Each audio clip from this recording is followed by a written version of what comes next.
اور وہ ایسی خاتون تھی جس نے کبھی کوئی سیاسی کام نہیں کیا تھا. وہ اپنے ہسبینڈ کے شیڈوز میں رہی تھی, لیکن جب وہ سڑک پہ آئی تو لگا کہ وہ کوئی 30 سال سے اس کی ٹریننگ حاصل کر رہی ہے. اور میں بھی اسی گھر سے ہوں. میرے والد بھی میرے لیے بہت پروٹیکٹیو ہیں. میں آپ سب سے یہ بات کرنا چاہتی ہوں. لیکن چھوٹا چھوٹا آہستہ آہستہ کر کے میں نے اپنے والد کی ان کو اسسٹ کرنا شروع کیا آج سے 10-15 سال پہلے.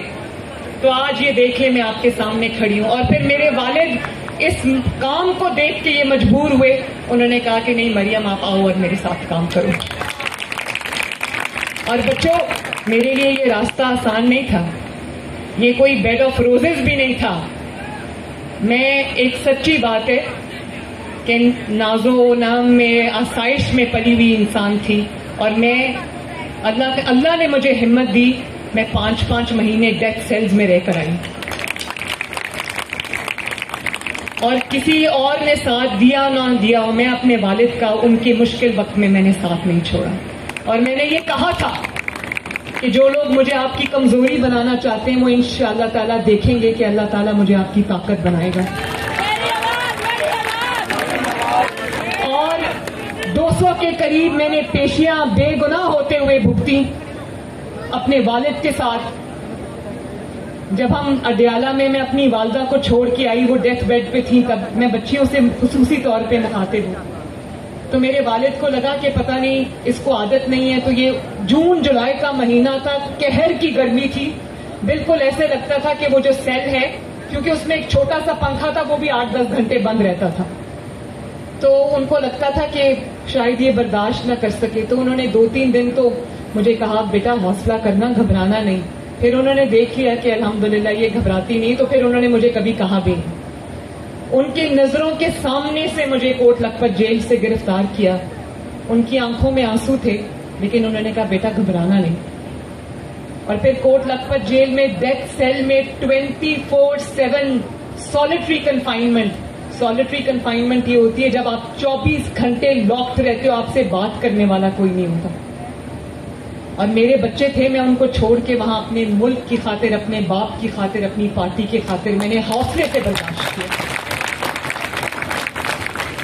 تو یہ میں آپ سب کو صرف اس لیے بتا رہی ہوں, آپ سے میں ملتی رہوں گی کیونکہ آپ میری ٹیم ہو ماشاءاللہ.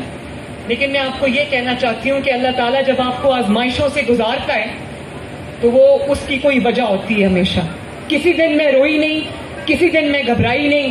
ایک جج آیا کرتے تھے ہمارا سیل, میرے سیل میں بھی آتے تھے, وہ ڈیتھ سیل تھا, اس میں باتھ روم اور کمرہ اکٹھا ہی تھا.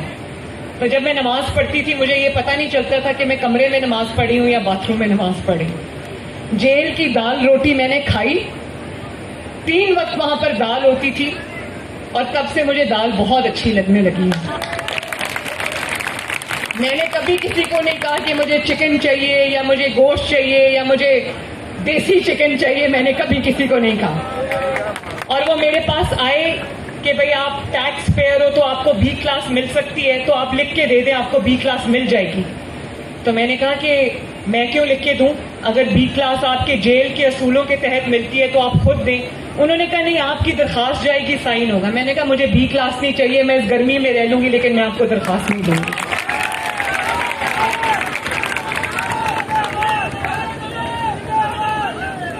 تو بچوں, میں آپ سب کو شاباش ایک دفعہ پھر دینا چاہتی ہوں. ویری گڈ, تھمز اپ. اور میں اپنے بچوں سے یہ بھی کہنا چاہتی ہوں اور آپ سب سے کہ مسلم لیگ نون پاکستان بنانے والی جماعت ہے, جس نے پاکستان کی بنیاد رکھی, جس نے پاکستان بنایا.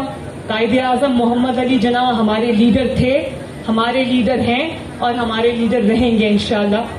لیکن آپ پاکستان بنانے والی جماعت کے وارث ہیں. اندازہ ہے ایم ایس ایف کیا ہے؟ ایم ایس ایف باقی جماعتوں کی طرح نہیں ہے کہ گھیراؤ, جلاؤ, حملہ کر دو, گالی نکالو, چور ڈاکو کی آوازیں لگاؤ. یہ ایم ایس ایف وہ ایم ایس ایف نہیں ہے. میں یہ چاہتی ہوں کہ میری یہ ایم ایس ایف جو ہے اتنی اتحاد اور تنظیم سے آگے بڑھے. اور آپ لوگ جو ہے, یہ جو آج میرے سامنے بیٹھے ہوئے, ایم ایس ایف ایک نرسری کا نام ہے. آج ایم ایس ایف میں جو آج سے 20-25 سال پہلے ایم ایس ایف کے لیڈرز تھے مسلم لیگ نون میں, آج وہ فیڈرل منسٹرز رہ کر آئے ماشاءاللہ.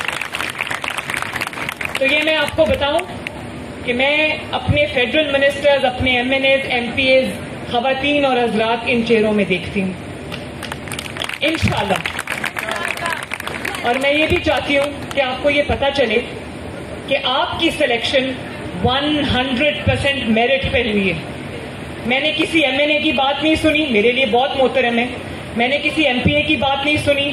میں نے ہر جگہ خود انٹرویو کیا ہے تاکہ مجھے کوئی سفارشی نظر نہ آئے. اور مجھے خوشی ہے کہ آج میرے سامنے سب نئے چہرے بیٹھے جن کا پولیٹیکل خانوادوں سے، خاندانوں سے کوئی تعلق نہیں ہے. کیونکہ سیاست آپ کا بھی حق ہے، پاکستان کی فیصلہ سازی آپ کا بھی حق ہے، پاکستان کا فیوچر آپ کے ہاتھوں میں، اور میں یہ آپ کے ہاتھوں میں دے کر جانا چاہتی ہوں انشاءاللہ. ابھی رانا نے بالکل ٹھیک یہ بات کہی کہ میں نے خود ڈسٹرکٹ کے پریزیڈنٹس کے اور جنرل سیکرٹریز کے انٹرویو 5 گھنٹے نان سٹاپ میں نے اسی آفس میں انٹرویوز کیے. ایک بچے کا انٹرویو میں نے خود کیا، اس کے نوٹس میں نے خود لیے، اور 100% میرٹ پہ آپ کی اپوائنٹمنٹ ہوئی ہے ماشاءاللہ. تو میں سمجھتی ہوں کہ جماعت کے لیے یہ ایک بہت بہت آج خوشی کا دن ہے کہ جماعت میں ایک ایسے سیڈز ہم نے پلانٹ کر دیے ہیں جو جلدی جلدی پھلدار درخت بن جائیں گے انشاءاللہ تعالی. اور ایم این ایس نے رات کو جب میرے والد نے رات کو جب لسٹ مجھے رانا نے فارورڈ کی اور 37 ڈسٹرکٹس کی لسٹ تھی، ہر ڈسٹرکٹ میں ہماری کیبنٹ بن گئی ہے ماشاءاللہ. تو میاں صاحب نے مجھے واپس واٹس ایپ کیا، انہوں نے کہا بیٹا یہ اتنی بڑا کام ہوا کیسے؟ نواز شریف صاحب 21 اکتوبر کو وطن واپس آ رہے ہیں. میں ان کا چھوٹا سا، آپ لوگ جانتے ہو ان کو کہ وہ کون ہے، لیکن میں اپنی طرف سے ایک انٹروڈکشن چھوٹا سا کرانا چاہتی ہوں. نواز شریف صاحب وہ شخص ہے، اگر ان کا میں 3 لائنوں میں تعارف کراؤں تو وہ کیا ہے کہ نواز شریف وہ شخص ہے 25 کروڑ عوام میں واحد شخص ہے جس کو اللہ تعالیٰ نے کتنی بار پرائم منسٹر بنایا، لیکن ایک بار 2.5 سال، ایک بار 3 سال، اور ایک بار 4 سال میں ان کو آفس سے باہر کر دیا گیا. کبھی کسی بہانے سے، کبھی اقامہ کے بہانے سے، کبھی کسی بہانے سے. لیکن ان آدھے ادھورے 9 سالوں میں سب کچھ آپ کمبائن کرو، ان کے 3 ادوار 9 سال بنتے ہیں. ان 9 سالوں میں نواز شریف نے پاکستان کی اتنی خدمت کر دی، کراچی سے خیبر تک، کے پی کے میں، گلگت بلتستان میں، آزاد جموں کشمیر میں، سندھ میں، بلوچستان میں، پنجاب میں. اور یہ بات میں عاجزی کے ساتھ اور فخر کے ساتھ کہتی ہوں کہ اللہ تعالیٰ کے فضل و کرم سے نواز شریف کے منصوبے، اس کی خدمت اگر پاکستان کی 76 سال کی تاریخ سے نکال دو تو کھنڈرات کے علاوہ کچھ نہیں.